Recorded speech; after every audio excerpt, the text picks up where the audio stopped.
Hey, this is Subscription Heroes, and I'm Scott Herf, co-founder and chief product officer of ChurnKey. I loved the chat I got to have with Corey Haines in this episode. He's a marketer, entrepreneur, podcaster, and investor who's building SwipeFiles and SwipeWell. You also might know him for his time at Baremetrics as head of growth, or his consulting work with companies like SavvyCal, Riverside.fm, and Timetastic. In this episode, we cover the metrics he tracks for every one of his projects, how he manages time across so many endeavors, how he conducts customer research, and so much more. Here we go. So I was just in SwipeWell yesterday, collecting some things for a future top secret project. Felt good. Ooh, I love it, man. What were you doing specifically? Or like what, I know it's top secret, but like what were you searching through? Like tell me like your process of how you're going back and using your swipe file. So here's my issue. I have a billion tabs open and in Safari, which presents another issue because SwipeWell is only in Chrome. So this is a live feature request for a Safari plugin. But yeah, so I just have this really annoying habit of collecting, I don't know, probably 200 tabs across, 5-6 browser windows. And I know it's in there somewhere. Like if I'm looking for inspiration or if I just see something on Twitter and I pop in and look at it and then I move on to the next thing. But what I used to do was I would just take screenshots, keep them in a Dropbox folder. Super annoying. But now, cue the ad, I have SwipeWell.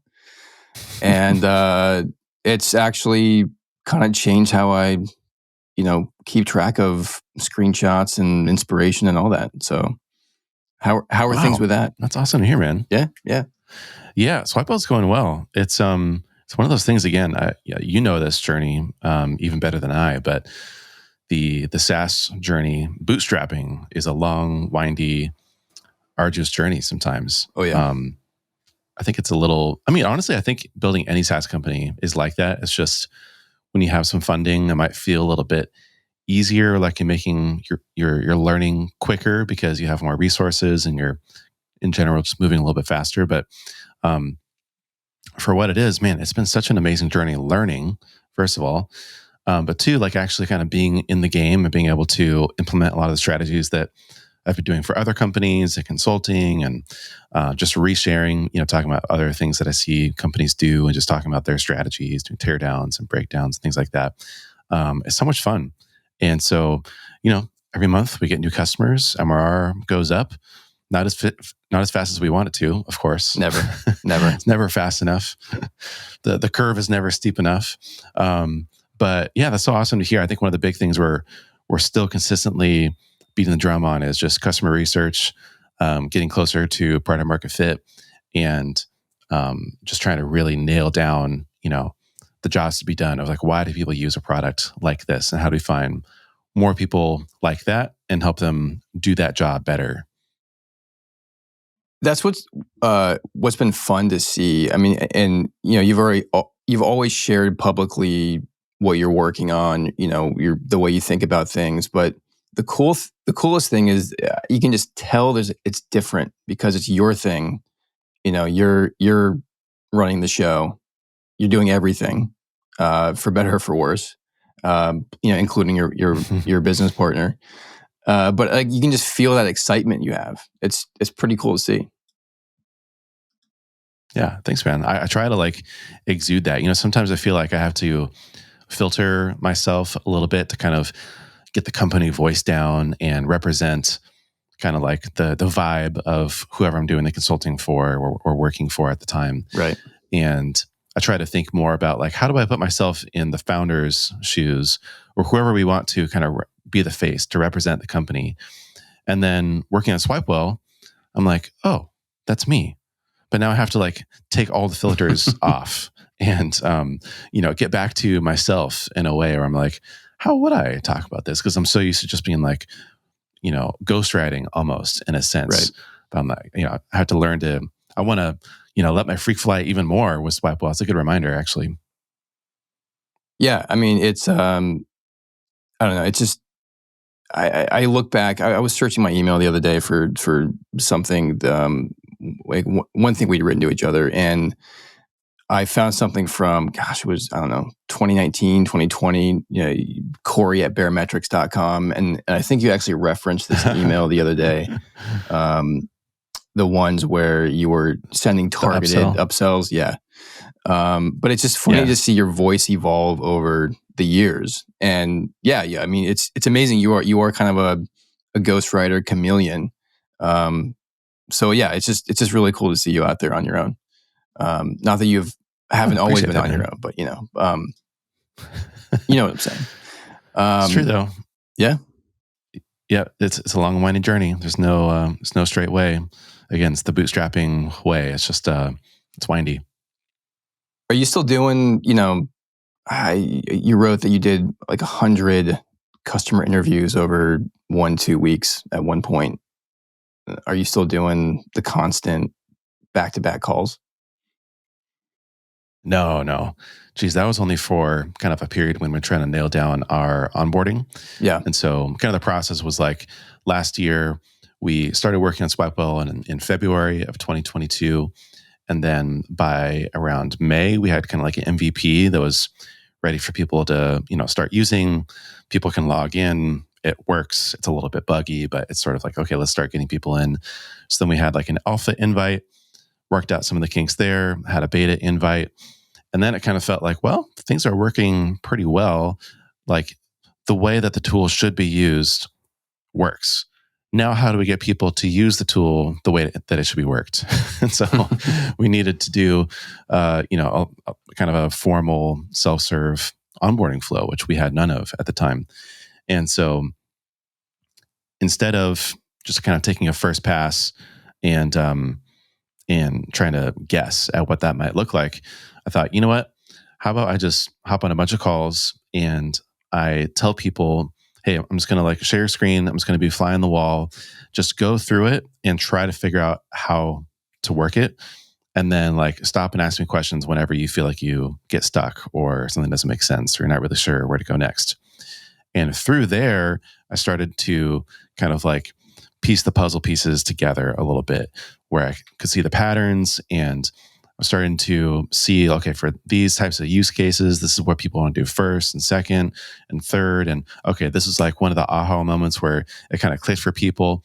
So it was through those, 100 calls over about 2 months that we designed the first iteration of the onboarding flow, and then rolled that out to customers, had them go through again on a live call, hey, sign up, but now they have a self-serve onboarding flow. And then again, okay, another, 10, 20 customer calls, work out the kinks, move step forward to actually be step 2 and rearrange this thing over here.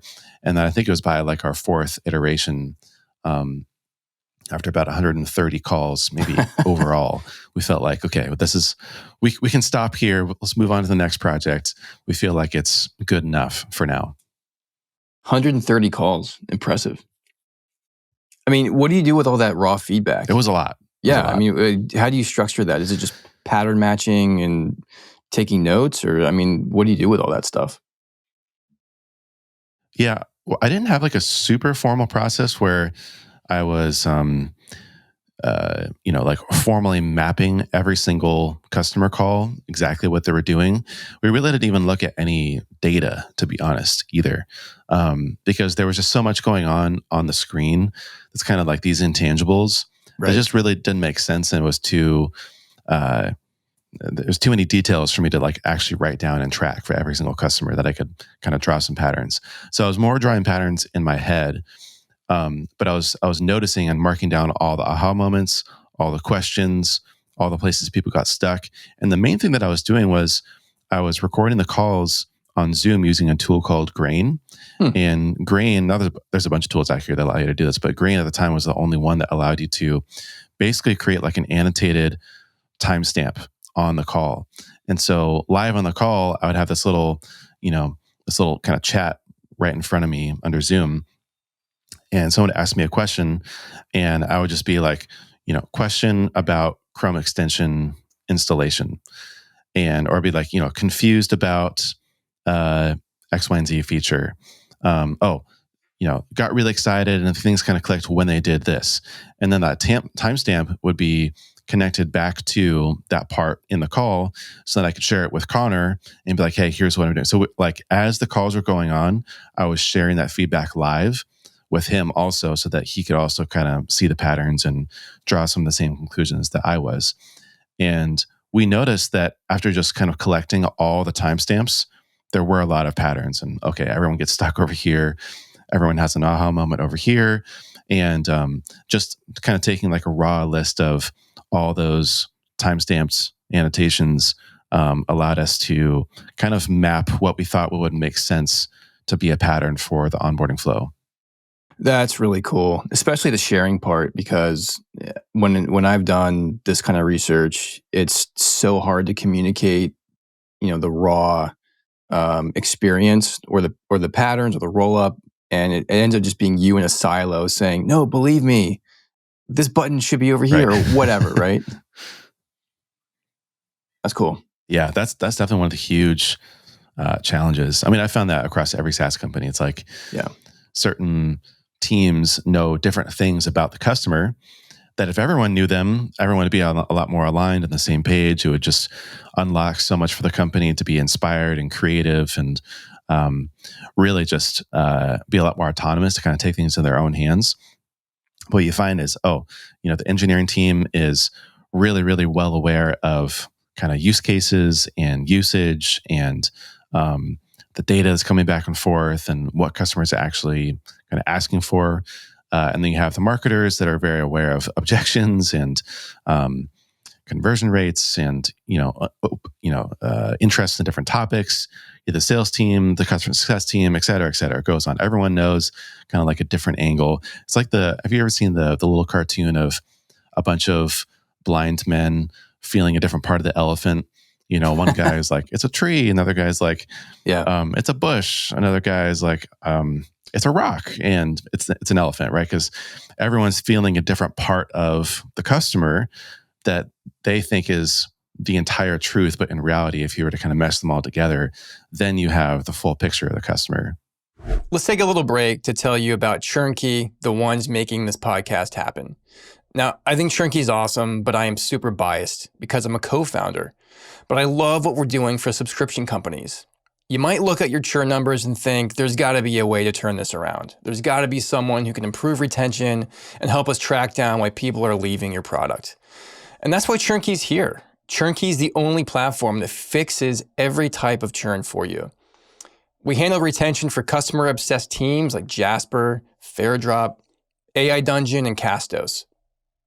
We lower cancellations by up to 42%, recover up to 89% of failed payments, and even increase customer LTV by 28%. And we do it with our user-friendly, customer-centric cancel flows, modern failed payment recovery, and AI-driven feedback analysis. So, if you want to run a healthier subscription business, head to turnkey.co to get started. You said one word back there that popped out to me, which was inspiration. And whenever we share internally, a customer GIF or screen share or video, and they're running into a problem, it is really inspiring to see, one, your product being used in a meaningful way. I mean, I kind of pinch myself every time, right? It's just kind of the dream. And then two, they care enough to say, this isn't working for me. I'm going to tell you about it. And then, for me at least, that's super inspiring. I have to resist the urge to go and drop everything and go, quote unquote, fix it or, interrogate the problem even further, Mm-hmm. Absolutely. No, having that direct line of communication is like none other. So, I mean, you're doing marketing, you're doing product, name your department, you're basically doing most of it beyond the actual coding. I mean, how do you approach this in a structured way? I mean, do you have like a framework you've developed or that you've enhanced from the past that you've put to use in other places? I mean, how do you kind of manage all these inputs and outputs? Yeah. The one that I keep falling back on time and again now is jobs to be done. I feel like it's, at least for me, and again, I think it could kind of differ for everyone just based on what works for you. It's kind of just choose your flavor. Because I think that in general, what we're talking about is a framework is just kind of a different lens or a different way of viewing the underlying principles of psychology and what motivation and just all these things that make business happen, right? So it's quite literally a framework. It's a frame of viewing a certain amount of principles. And for me, Jobs to Be Done has been my go-to framework namely because of the four forces. We have kind of the push away from the current solution. We have kind of the things that keep you attached to that current solution, and then you have the draw to the new solution, and then the anxiety of adopting a new solution. And it's this kind of circle of life pattern that you see so often that I think is simple enough, where it's broad strokes enough that it covers all the bases, and you're not feel like you're really missing anything. But it's also specific enough for each one of those steps that it allows you to map certain campaigns, features, reasons for doing things within the company to a specific force, right? Right. And so when we're thinking about like SwipeWell, for example, a lot of people, like if we were to map, okay, what's the current solution for people? It's Dropbox, it's Google Drive, it's their desktop folder. It might be a more, general purpose tool like a Slack or a Notion or Airtable or something like that, right? Could even be like a screenshotting tool like Go Full Page, I think is one of them they used to use. What are the things pushing them away from those products? And that quite literally becomes like the opposite of those forces away, become the value proposition for what we should build for our product, right? Right. So that to me just makes it so crystal clear and like, okay, well, the only reason why we should build this product in the first place is if we can help people do the opposite of what's frustrating them about the current thing that they're using, that's annoying them, that's pushing them away, right? That they feel like is missing a key ingredient. And if we can't do that, then we should not try to go build a product, because what else are we building a product based on, right? We're just going to go make the same mistakes, and people are going to feel the same way, or they're going to feel like they're going to be pushing, they're going to be unhappy with the current solution, whatever we build. But also, if we build it and people still feel that the same push away as some of the other current solutions, then we've worked on the wrong assumptions, right? Then we actually didn't nail down what those pushes away from their current solution was, because if our new product, the new solution still has those same issues, then we're obviously missing something. There's a key data point there. Anyway, like on the flip side, what pulls someone to the new solution, and what are their anxieties about that new solution? That was one of the really big ones. I can map that directly back to something on our landing page, or something I heard time and again when I was doing these initial kind of customer discovery calls with people, trying to understand, like, should we build a product around this problem? Should we not? Is people would say, well, I love the idea of a swipe file, I just never end up using it.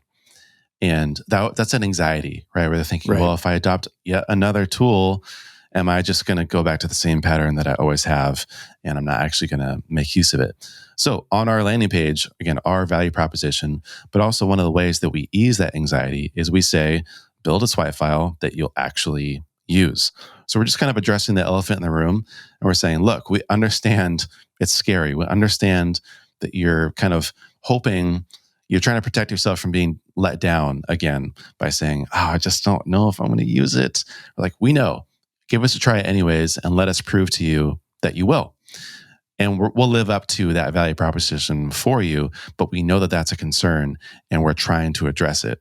Whereas any other tool, like if you go to, Airtable's landing page, they're not going to have anything about build a swipe file that you'll actually use. And they're not going to have any specific messaging around, well, we know that you have thousands of screenshots in a folder somewhere that you never actually reference. We get to be that specific, and we get to put something like that on our landing page to try to address those objections and ease those anxieties? That's one of my exact anxieties where I become a collector and I'm just so focused on the collecting part. I don't categorize it, label it, mark it, build in systems to go back and actually make use of it, right? So you're speaking to me, man.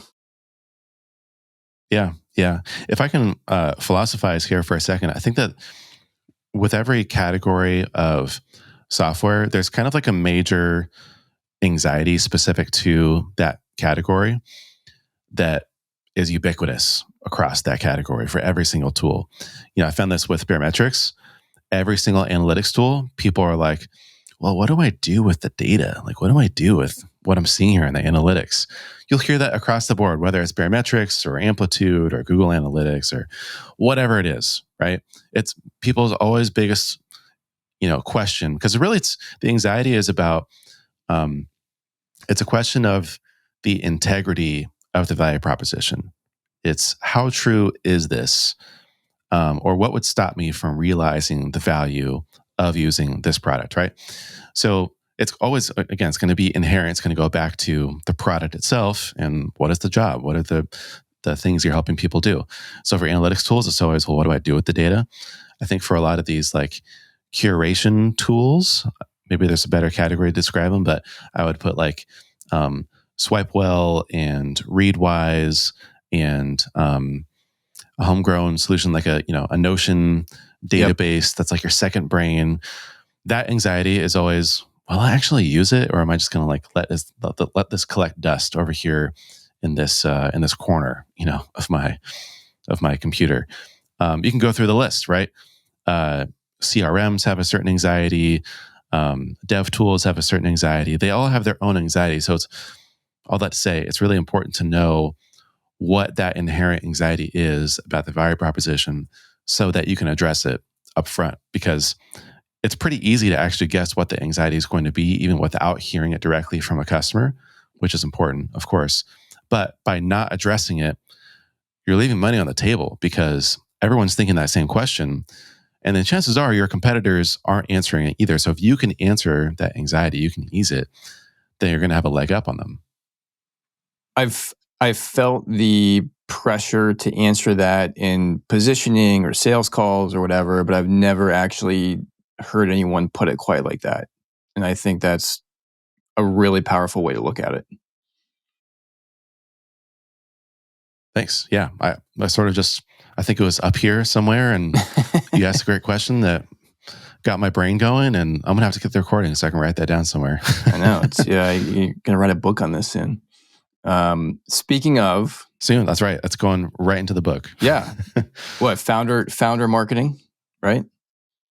Founding marketing. Writing a book is amazing when it's done, but it is a grind of solitude in the meantime. Yeah. How's that feeling? Yeah, it feels like a bummer. It's definitely a grind. Yeah. I'm amazing at just getting words on the paper and kind of doing like a word vomit when I don't have any pressure about like, what is this going to kind of turn into if it's just for myself? And so initially that kind of was what it was. I'm just always collecting. This is how my courses came to be. This is how my newsletter came to be. I'm just like, here's some stuff that I found and some things that I've learned. I'm just going to like do this all for myself, and you can have a part of it as well. But the thing about a book is that it is a lot more final than a course or a newsletter or just a tweet, that kind of just goes out into the universe. And so the thing about a book is that you do the initial word dump, the brain dump and the word vomit, and then you have to clean it up and organize it, fill it out, expand the pieces that are kind of brief. And so that's been the hardest part. It's definitely, I have to fight some perfectionism and all the other forces against you when you're doing creative work. But at the end of the day, I'm about 80% done with like the manuscript, and I just need to push that to the end so that I can like actually just get into like editing mode. Yep. And so I feel like I'm kind of stuck in this purgatory where I'm like, oh, I'm almost done with the manuscript. I want to start editing, but I can't until this is like done. And so I need to, finish that part up.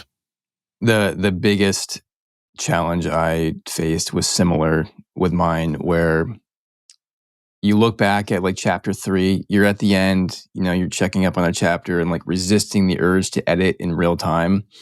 And then you do it, exactly. And then you realize that, oh, I just changed something that I referenced later, which I have to update now. And you just get stuck in this tangled web of your own making. So yeah, it's like, okay, just get it done first, right? I really need to, though. I mean, I think I started writing it like last summer. So I'm like, man, what are you doing, man? Just like get it done. Just get this thing out of here. It's not like I'm writing my like magnum opus of like a fiction, that's kind of thing of the next great sci-fi book or something that I have to make perfect. It's like, this is just practical advice for people working in SaaS who want to grow their company. Like I've been living and breathing this forever. Right. It's very cut and dry. Just get it out there and publish it. So, well, and the cool thing is, like, I went traditional with O'Reilly, but if you're self-publishing, you can just update as you go, which is really liberating, right? Yeah, exactly. Mm-hmm. And people who get the first version, who maybe there's some grammar mistakes, or that'll just be a collector's edition, right? So that's cool. It becomes a limited edition. It's cooler. I want to talk about like how you track success in your work, in your products and projects, and there are the obvious number of subscribers, number of MRR, whatever. But is there something that you find yourself tracking consistently through every effort you're making, endeavor you're doing, that feels unique or particularly Corey Haines, Something that I track across all the different projects, or like how I track differently for each project? Could be either. Whatever speaks to you. I find that having like one true North Star is a little bit aspirational. I feel like that kind of just emerges. It's hard to just like pick one. And even then, I don't know if there's ever just one metric that is the thing above all else. It feels kind of obvious. Again, if we were to look at companies like Facebook, it's like, okay, well, number of users overall. Okay, you got like 2 billion or 3 billion, whatever it is now. As that number grows, the value of the company grows, et cetera, et cetera. But then you kind of like question, you're like, well, that's not actually true. Like, how many of those people are active? And then you get down to another metric. And you're like, well, is that one actually true? What if it's more like revenue per user? Actually, is that one true? Maybe it's more like, and then you just keep going, you're trying to nail it down. And you get something so specific that you're like, let's just go back to like users overall. Because that's easier. It makes more sense, right? It feels more influenceable. So that's the thing that always happens with me. I think that I have different metrics for different seasons of what I'm working on. So I would say like the North Star metric for swipe files, for example, would be subscribers overall. But then if I really like drill down to it, I'm thinking about members, I'm thinking about core sales, I'm thinking about, like monthly kind of tracking. What's the growth rate? What's the number of new subscribers per month? What is the kind of like revenue coming in per subscriber? And again, you can kind of see how the rabbit hole goes down. I'm like, which one is actually most important? Well, at the end of the day, for me, the one that I can influence the most is the total number of subscribers. So that one kind of is my North Star. For SwipeWell, we kind of have a similar approach right now for this season that we're in, where we're not a hypergrowth startup and we don't have a ton of money that we need to go and deploy. It's bootstrapped. We're still finding our way around product market fit. And so for us, we kind of have a North Star of like total number of users. And then we kind of drill down to like active users, active like monthly users. And then we also have total number of swipes as well, like total number of items or things swiped. It could be screenshots, landing pages, ads, emails, etc. Those are all kind of ways to triangulate the same thing, which is, how much value am I creating for people that they're in my world receiving that value. And it was similarly for SavvyCal, for Baremetrics. There was always like a different thing to focus on at the time. It's almost that it's so specific to that thing, to the product, to the user, that it's hard to kind of give like a broad sweeping, well, I always track this and I always track that. I'm always trying to get back to what is some semblance of what's like a really high level overview of how I'm creating value. And then like what's a really fine tuned, granular representation of that value as well. Having both helps, but I don't know if I have like that was kind of a meandering way to say, I don't know. It depends. No, I like how you put that though. It's how are you, providing value, and that as an umbrella, I think is particularly useful. And is there a way that when you're looking at the data or the metrics, how do you approach extracting those key value metrics or North Star metrics? Are you, in, I don't know, choose your analytics platform? Are you looking at, usage patterns, or I don't know. I'm just curious how you get into the nitty gritty on each one. Mm-hmm. Yeah, I mean, going straight down to the source for SwipeWell, we're kind of just like pulling raw SQL queries from Supabase. For swipe files, I'm just going into ConvertKit. I'm looking at my total number of subscribers and how quality they are, what's my open rates, what's my click-through rates, things like that. So always getting right back to the source of the data. I'm a big fan, actually. Like, this is something that I've been trying to get better at for myself as a marketer, is becoming a little bit more technical, step by step, chipping away at that. But one of the things is just understanding like all the different data layers, and okay, where does this data live, and how do we connect this to another system, and really truly understanding tools like Segment or RudderStack, or like choose your flavor of whatever kind of CDP that you want to use. But then that pipes into every other tool. So, okay, now we have everything's piping into our own database, but then we're rerouting that to user lists or to any other tool. Turnkey, right? Fill in the blank. It's just like now everyone has, all the tools have all the data that they need for us to pull the reports and be able to visualize what different reports, things like that. So all that to say, I think that it's not only about like how do you, where do you go find that data, but like how do you make it available for you to even use and compare against other pieces of data from other tools that it's collecting, for example. So that's been one of the big things for us, is just we try to keep it really simple for SwipeWell, for example, where we're using like Supabase, user lists, and that's kind of it right now, because like we have all that data in front of us. Yeah. We're doing the raw SQL query reports on like, swipes, users, user growth, all those sorts of things. Eventually we'll have like another layer on top of that where maybe it'll be easier to visualize that in real time and compare against other things. But the big thing is just in the beginning, do you have the infrastructure set up in a way where you can route and reroute the data to all the right places so that you can put a little visualization layer on top of it? The data directness sounds super refreshing, I have to admit. Just two sources, we're all good, Yeah. No need to overcomplicate it. No. We're a tiny little startup. Like, let's... It's amazing. People go crazy like playing founder and like, oh, I want to use this tool and that tool and do this thing over here. And it's like, all right, how about you just focus on what's actually important, getting users and just having like something that works. And then you can think about, as you need, you can add to the tool set. Right. So I want to switch gears and talk about how you work. And I know I'm asking this because I kind of think of you as this Renaissance man. You're doing product, you're doing marketing, you got your newsletter, you got all these things. You're optimizing, your domain rank on Ahrefs. I see you drop these threads, and it's like, how do you organize your day around or your week around all these inputs? So, I mean, do you have like an SEO Thursday, where today is, newsletter day? How do you break this down?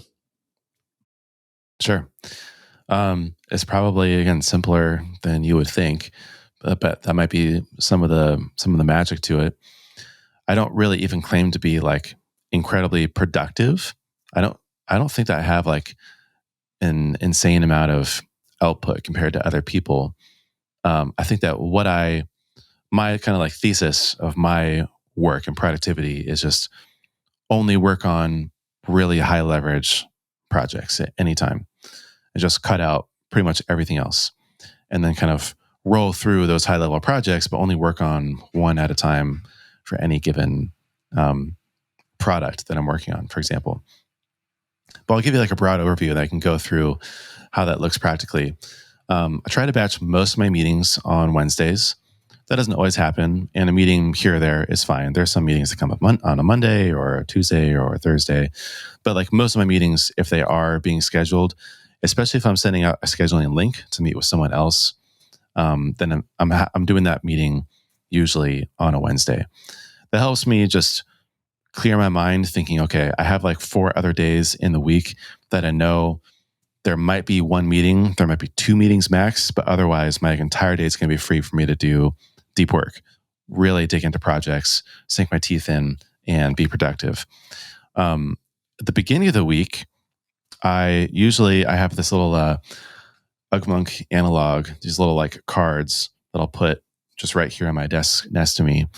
And I'll just write down what are those high level projects that I'm going to work on for this week. And just write, okay, for product A, I'm going to work on projects A, B, and C. Product B, I'm going to work on projects A, B, and C.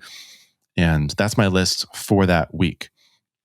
If I get through that list early, then I just make a new list or add to the list. Otherwise, if I don't get it, then I just start at the top of the list for the next week. And it's keep rolling through, what do I think I need to be working on right now? And those things are also all decided by, okay, for myself with Spite Files, I'm doing some kind of project management where I understand I need to do this first and then this next and this next. And again, I've been a bad project manager for myself because I should be kicking myself to finish the book right now. That's one of the high level projects for sure. But for SwipeWell, me and Connor meet every 2 weeks on a Wednesday. And we decide, okay, what are the next things that we're working on? And how's this going? How's that going? Do a check-in where those things get discussed and agreed on what goes on this paper at the end of the day for me to work on. And I basically entirely ignore email for the most part. Most things just end up being completely unread or just archived and maybe responded to. My Twitter DMs are like the main place where I communicate with people, which is funny. But email is just such a big dumpster fire of, I've tried to clean it a million different ways, a million different times. And I just kind of realized, like, why am I doing this? There's no reason for me to go through this. It's kind of like checking the mail these days. Right. Which is a very like analogous metaphor, but it's like, I'm just clearing through junk. Why even waste the time on it? So I just don't. Most of even a lot of meetings these days, I just ask people to send me a Loom video or send me an email and let me know when you send it, and then I'll go find it and look for it. But otherwise, like, send me a DM on Twitter. I might get back to you. I might not. I might get back to you really late. I'm a horrible communicator. The way that I text people is funny. I was just texting my cousin, and he was texting me last night like, oh yeah, I'll answer that tomorrow. I'm going to go to bed now. I'm like, dude, I text people back like a week later, like nothing even happened. Like I do the same thing over Twitter DMs. Whenever I get to it, I get to it. I'm sorry. But that allows me to really just focus on trying to get these high leverage projects done at my own pace and just focus on them. And I wouldn't even say that I'm great at that. That's like, I have to do it that way so that I can be as productive as I am, which I don't feel like is even that productive, but I just have to give myself that space in order to do it. I love that. It is, yeah, I empathize with the select all archive method of inbox management, which having inbox management even be a thing, I kind of resent because it's not really of my creation, right? It's other people's obligations, Yeah. you know? Yeah. Yeah. Yeah. What I do too with my email is for each one of my email accounts, I will create like I'll kind of bookmark the page that when it loads, when I pop up my email, it already is filtered for primary and unread. And I'll go through and I'll look through like my updates tab and my promotions tab and just kind of like quickly scan through to see if there's anything that should be in the primary inbox. But my like unreads are kind of like my to-do list to just like look through. And then that is the list. I'll just be like, okay, not interesting. Select, mark as read or archive. And then if there is something you respond to, just respond to it really quickly. And then it's cleared. It's done. Like 10 minutes, I'm out of there. I don't want to spend any more time in email. But that is what I found like helps me surface the most important things so that there's no like, oh yeah, 50 unread, but it's on, page 5 from 3 months ago. That way it's still like visible in front of me because I'm only filtering for unread. And then I can decide what to do with it. And if I see something's been sitting there for a while, I'm like, oh, I haven't responded to this thing in 3 months. I'll either respond to it or I'll just like, all right, I'm just never going to get back to that. I'm sorry. Right. But it's gone. It's too late now. Just cut it loose. Exactly. Free yourself from the obligation, right? All right, we're coming up on time. I want to ask you 2 questions I ask pretty much anyone. And the first is there a book or an article that you've read recently that's left an impression on you? Sure. This one will probably be a little bit off the beaten path, but I thought recently, I haven't been reading a lot of nonfiction, a lot of business books. I've been reading a lot more like sci-fi. And especially recently, the most recent thing that I read was pretty much the only thing I could read, which I actually listened to because I had LASIK surgery recently. It's actually PRK. But, you go through this whole process where, they sit you down, laser your eyes. I slept for like 2 days straight. Oh, man. And then you basically like can't see for a while. Everything's blurry until your vision slowly improves. And so I couldn't read up close for sure. I couldn't even read my phone. I couldn't work for like 2 weeks. Wow. And so I was just listening to audiobooks all day long. So I've been listening to some kind of OG Star Wars books. So I read Path to Destruction about Darth Bane. Yes. Pretty rad. Actually a really good book. I read a few others, but that one in particular, I was like, this is actually a really underrated book. I'm a huge Star Wars nerd. You can see there's a Mandalorian helmet behind me if you can see video at all.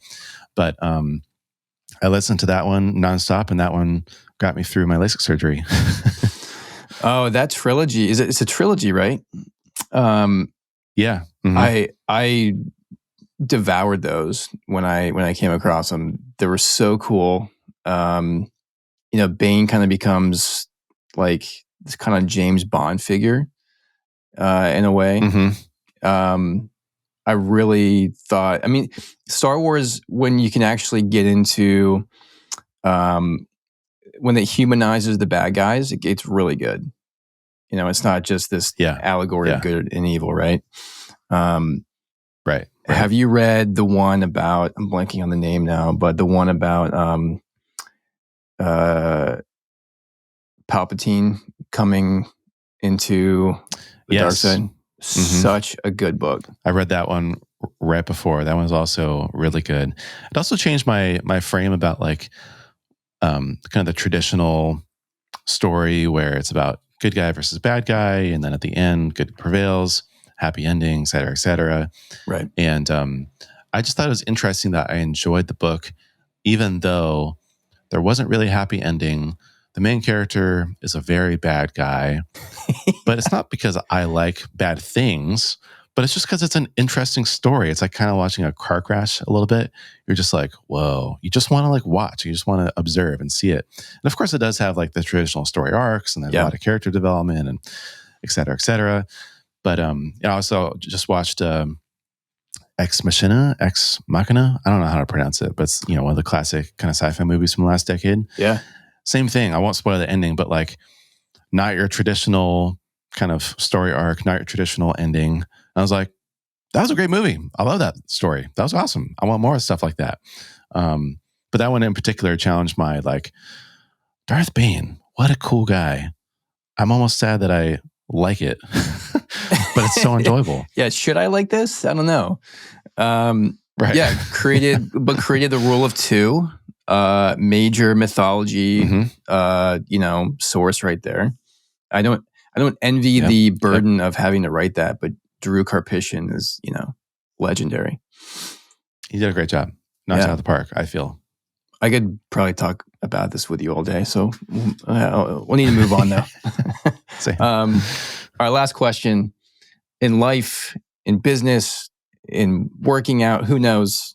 Do you have one high octane tip you would give other listeners? Could be anything. Oh man. If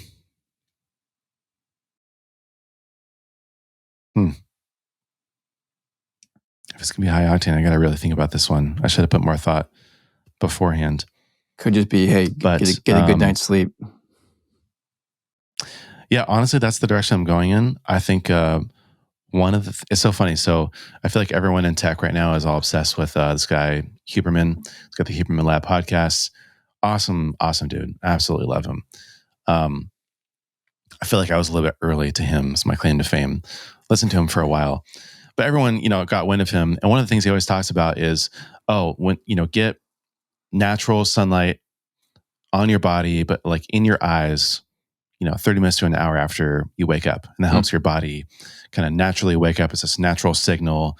You become more alert, helps your eyes exercise, getting that blood flow early on in the day, really gets you going, creates a lot of, what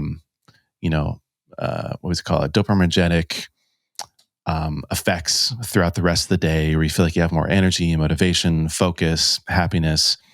And it's so funny because we live in an apartment. I have a dog, a pug, and I have to exercise him anyways because otherwise they'll just blow up like a balloon. But being in an apartment, I have to take him out to go do his business.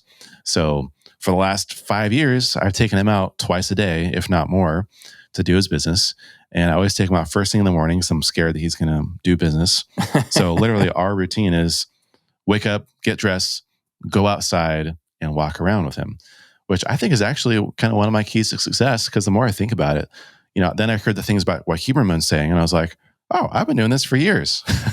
I get outside, I have, I'm looking around, I get sunlight, blood flow. I do something that's kind of meditative, almost walking the dog. So get outside early, take a little walk, take your dog out. That's my high octane tip for the day. Beautiful. I could take that advice. I'm dragging myself out of bed with 3 kids every day. Corey, thanks, man. Yep. Appreciate it. Go take your kids for a walk. I'm sure they'd love it. I'm going to do that tomorrow. Put them on a leash and see what happens. Yeah, thanks for having me. I might get some calls from the police on that one, but awesome having you. Take it easy. All right, Scott. Appreciate it.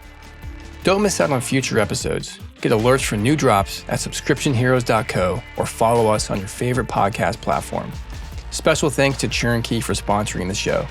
Learn how to make customers happier while boosting revenue at turnkey.co.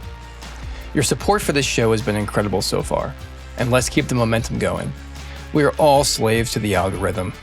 Ratings and reviews really do help. Please rate us 5 stars on your platform of choice. We'll be truly grateful. That's all for now. I'm Scott Herf, and this has been Subscription Heroes.